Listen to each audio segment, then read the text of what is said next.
They were already celebrating. The armor lay scattered along the riverbank, helmets stacked like bowls, shields resting against the stones. Men waded barefoot in the water, washing sweat and blood from a campaign they believed was over. The air carried laughter, exhaustion, and relief, the unmistakable sound of an army that no longer expected to fight. By nightfall, this army would be gone. But in the early hours of September 25, 1066, the Vikings at Stamford Bridge did not yet know that England was about to end an age. They had marched hard, they had won decisively, and they were certain that the worst was behind them. The English king was supposed to be far away. The south was burning with threats. Normandy loomed. The crown of England was already under pressure from multiple directions, and the Vikings believed they had chosen their moment perfectly. What they did not know was that the king was closer than anyone thought, and that he had not come to negotiate. The events that brought the Viking army to the River Derwent began weeks earlier in the north of England. In September 1066, a Norwegian force under Harald Hardrada, one of the most experienced and feared warriors of his age, landed on the English coast. Hardrada was not a raider chasing plunder. He was a claimant to the English throne. His claim was old, tangled, and rooted in treaties few still remembered, but in the 11th century, memory was enough, and force was often decisive. With him was Harold Godwinson, the exiled brother of the English king. Tostig knew England's politics, its divisions, and its resentments. He also knew where loyalty had fractured and where it could be exploited. Together, they marched inland. On September 20, they met the northern English earls at the Battle of Fulford. The result was brutal and decisive. The English northern army collapsed. York, England's second city, surrendered days later. The Vikings believed the campaign was effectively won. They moved east of York to Stamford Bridge, expecting hostages, supplies, and formal submission. Instead, they found silence. Far to the south, Harold Godwinson had just secured his crown after the death of Edward the Confessor. He knew that William of Normandy was preparing an invasion across the Channel. His army was positioned to defend the southern coast. Every calculation suggested that England's fate would be decided there. Then the news arrived from the north. A Viking army, a defeated English force. York surrendered. Harold did not hesitate. He marched. From London to Yorkshire in less than 2 weeks, over 300 kilometers, Harold drove his army north at a pace few medieval forces could sustain. This was not a cautious campaign. It was a gamble on speed, surprise, and exhaustion. The English army arrived at Stamford Bridge on the morning of September 25. The Vikings were not ready. When the English banners appeared on the western horizon, the Viking camp was scattered. Armor was still at the ships 8 miles away. Many men carried only shields or axes. Some had no weapons at all. Harald Hardrada realized the danger immediately. He formed his men as quickly as possible, drawing them up east of the bridge, using the river as a natural barrier. He sent messengers to recall the armored troops guarding the fleet. Time became the critical factor. The bridge itself became the choke point. What followed would be remembered less as a battle and more as a moment. According to later accounts, a single Viking warrior held the narrow wooden bridge alone, blocking the English advance.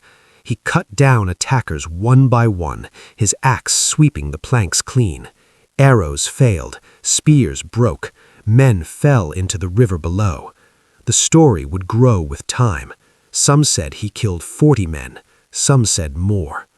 Eventually, an English soldier floated beneath the bridge in a barrel and drove a spear upward through the planks, killing the defender from below. The bridge was cleared, and the English army poured across. The fighting that followed was savage and chaotic. The Vikings fought in loose formations, without their full armor, relying on experience and ferocity. Harald Hardrada stood tall among them, wearing no helmet, shouting orders, urging resistance. Then an arrow struck him in the throat. The King of Norway fell where he stood. With his death, command passed to Harold Godwinson. The battle did not end. It intensified. The returning Viking reinforcements arrived too late and too disorganized. They ran into a battlefield already collapsing. English infantry pressed forward relentlessly, shield walls advancing, cutting down pockets of resistance.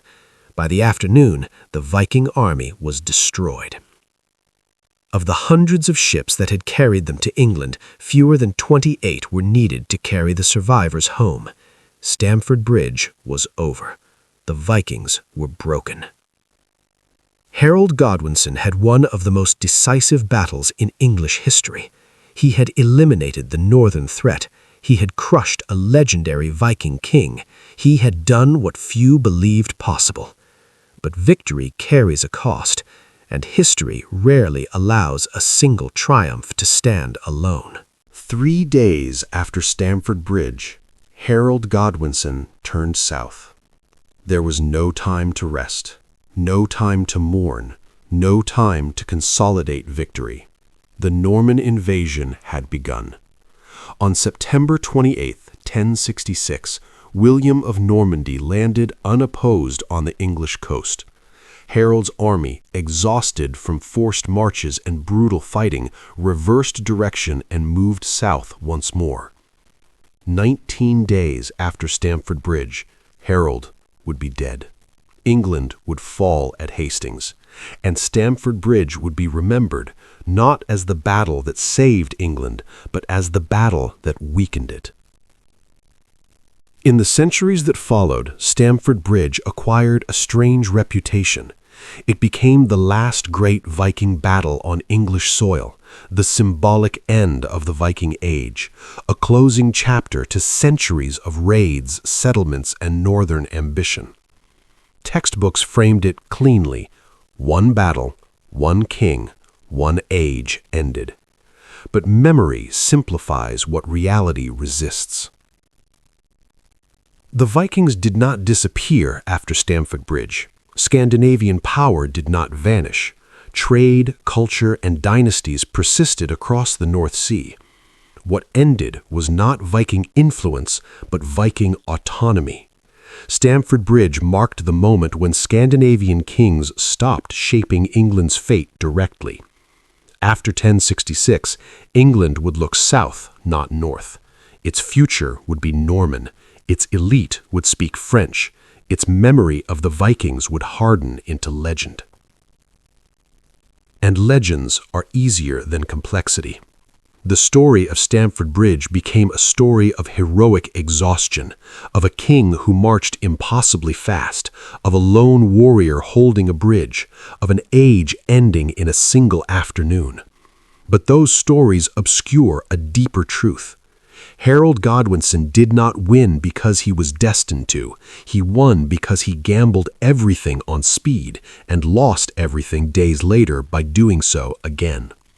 The same urgency that crushed the Vikings weakened his army beyond recovery. Victory and defeat were not opposites, they were consecutive.